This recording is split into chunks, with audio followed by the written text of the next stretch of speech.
أهلا حياك يا شهر انت رياك يا محلى مزاياك يا رمضان. بسم الله الرحمن الرحيم. الحمد لله رب العالمين، والصلاة والسلام على رسول الله وآله وصحبه أجمعين. أحبتي في الله، bishii ramadaan maalintii ugu horraysaa lagu jiraa, dur bay dhaqaaqday. wallaahi ilaahay baa sheego ayaaman macduudaad, waa maalimo tiro kooban buu ilaahay yidhi. bisha waxay ku dhammaataa ama 29 ama 30 ayay ku dhammaataa. maalintii ugu horraysay baa durba dhaqaaqday. wallaahi bishani waa fursaddii ugu weyneyd, waa fursad aan dibka ugu soo noqonayn, waa waqti qaaliya, waa waqti weyn, waa fursaddii cumriga oo dhan, waa macaash aan xad lahayn. adiguna miyaad hurudaa? ka toos meesha, indhaha kala fur. waxaad dhex joogtaa waa adduunkuna waa meeshii lagu shaqaysanayey, waa meeshii lagu cibaadaysanayey. walaal waxaad ku jirtaa maalimihii ugu khayrka badnaa, ugu fadliga badnaa, bishii barakaysnayd, bishii ramadaan ayaad ku jirtaa. haddaad maanta khayr shaqaysan weydid, xili maad khayr shaqaysan.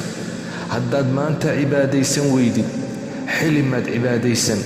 haddaad maanta u ordi weydid khayrka iyo wanaagga, xili maad u ordi, xili maad u tafaxaydan, xili maad u guculayn wanaagga iyo khayrka iyo cibaadada. dadkii way cibaadaysanayaan, dadkii way ooyayaan, dadkii ilaahay bay baryayaan, dadkii ajar iyo xasanaad badan ayay shaqaysanayaan oo aakhiradoodii u shaqaysanayaan. adiguna waad hurudaa. war ka toos meesha, war ka toos meesha.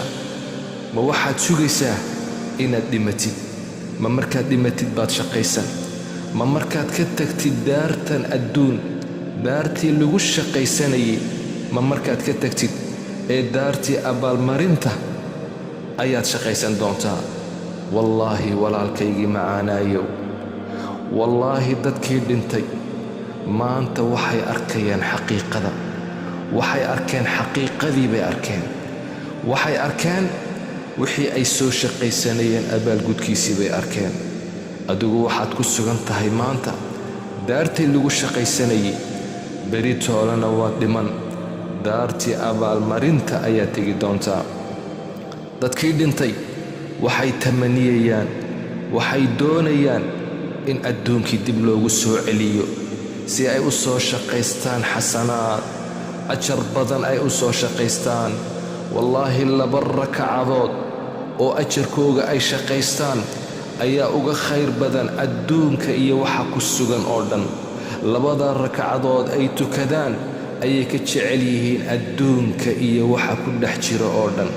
sadaqa yar oy la bixi lahaayeen ayay ka jecel yihiin adduunka iyo waxa ku dhex jira.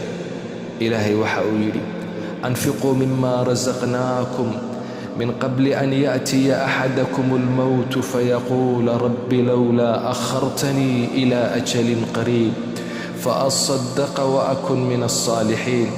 إلهي وحوليه وردد وحلبحا انتونا موتكي يدمشدي يقيردي أين إني إيمن كدبنا ونقفك أورن. إلهي يودب علي وان صدقيسا أودتك ووناكسا أيانك من نقن.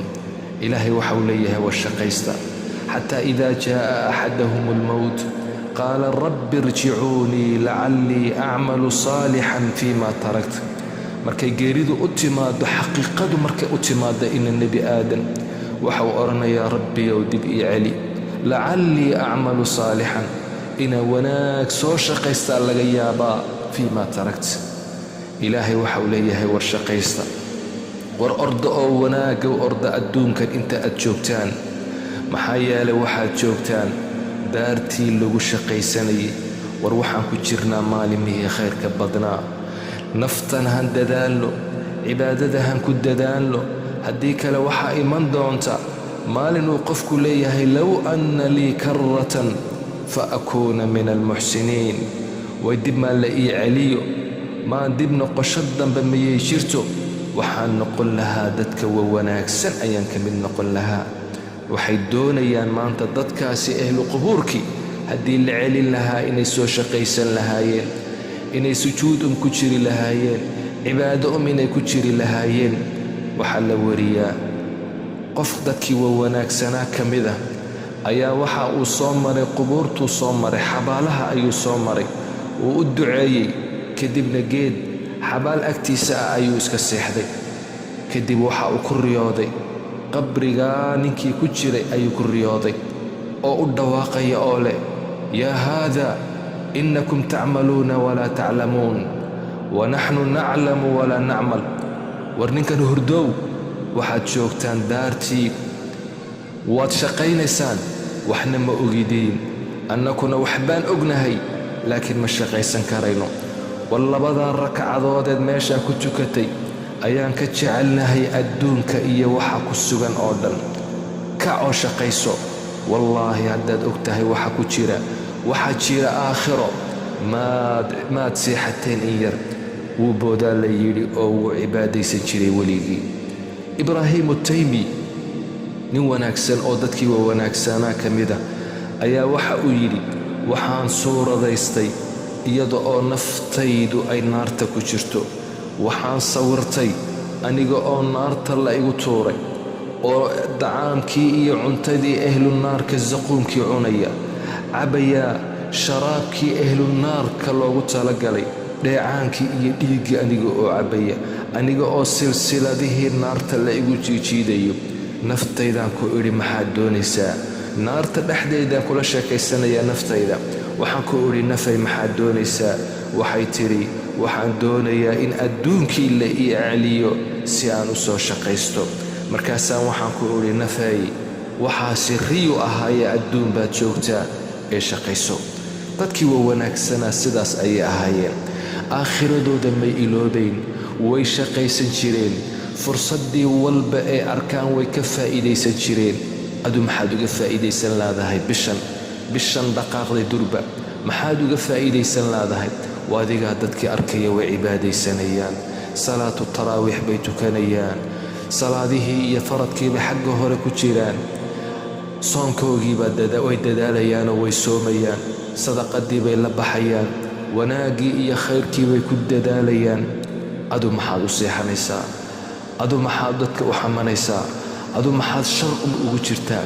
maad in yar xisaabtantid, maad in yar fikirtid, maad in yar misqabatid. walaalo, waxaad maanta joogtaa waa adduun, waxaad joogtaa waa daartii lagu shaqaysanayay, waxaad joogtaa waa meeshii khayrka loogu tartamayay.